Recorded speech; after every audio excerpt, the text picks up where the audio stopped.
Let's do 3 older sports: baseball, boxing, and golf. Buying or selling? Buy, sell, hold, those 3. I would sell boxing. I don't like what I'm seeing. The promoters have ruined the sport. They need somebody like Dana White overseeing the sport so you can give us the fights we want to see when we want to see them, as opposed to dudes being able to avoid one another because they might get knocked out, and then obviously it will compromise their revenue generating ability. But we also need to do a better job of taking care of the boxers. I think Capitol Hill has to get involved in that regard. I would tell you that I'm buying baseball. Having a good year. And well, it's not just that. I think the rules changes, the pitch count, the shifting, the clock, the game has sped up. We're seeing more athleticism that's been incorporated in the sport of baseball. I think that's going to contribute to diversifying the sport. Now, it was only about 6% black a couple of years ago.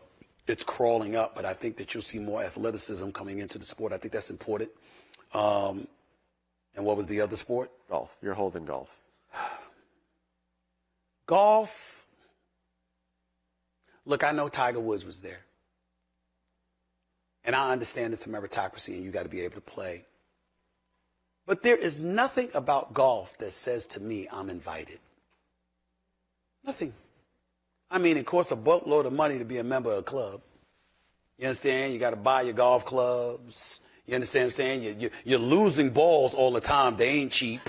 You got to have a caddy. You got to have a cart because you're not trying to walk 18 holes. And, it's at a country club that, the only time you really see black folks there is they're working. That's what it was for a long period of time. And I understand that Tiger Woods contributed to diversifying it to some degree, but there's just nothing about the sport, from the people who cover it, the people who talk about it, the people who participate in it. There is nothing about the sport that says to me, black folks, come on in. I don't see that in golf. Yeah. So I'd sell that. Okay. Selling 2, 1 buy. Good. 3 sports on the rise: UFC, WNBA, soccer. Well, soccer's international. Soccer's not going anywhere. It's on the rise in America. Yeah, Messi in Florida, that's nice. But the bottom line is, as long as the NFL exists here, you're behind the curve because, football is football in America. NFL, it ain't soccer. So I would say that it's on the rise. It is what it is globally. On America, it's an incremental rise. I think that when you look at the UFC, I think the UFC is very popular. I think Dana White has done a marvelous job in growing the sport the way that he has. It's great to see great matches. I just think they got to get more, and it won't happen per se, but I think that something that would go a long way towards elevating the success of the UFC is to incorporate the knockout even more. America loves knockouts. Yeah, when you watch him, we don't want to see submissions. Yeah. We don't want to see guillotine chokeholds. All right, that's fine. Wow, okay, but you don't want to see somebody. I saw John Bones Jones get into the octagon one day. He maneuvered left, maneuvered right, grabbed this guy by both of his arms and choked him with his own arms. It was over in 45 seconds. That's not box office. But Conor McGregor knocking out Aldo in 13 seconds, you still saw that knockout. Yeah. So it's what Americans appeal to. So I would say that's going to still be on the rise. Plus, boxing has helped the rise of the UFC because of the organizational structure that Dana White has made sure to ensure, or rather was incorporated, and I think that helps them. Now, what was your third sport? WNBA. Definitely on the rise. I think the women have done a marvelous job, but we're not going to run from the elephant in the room. Caitlin Clark, you better recognize.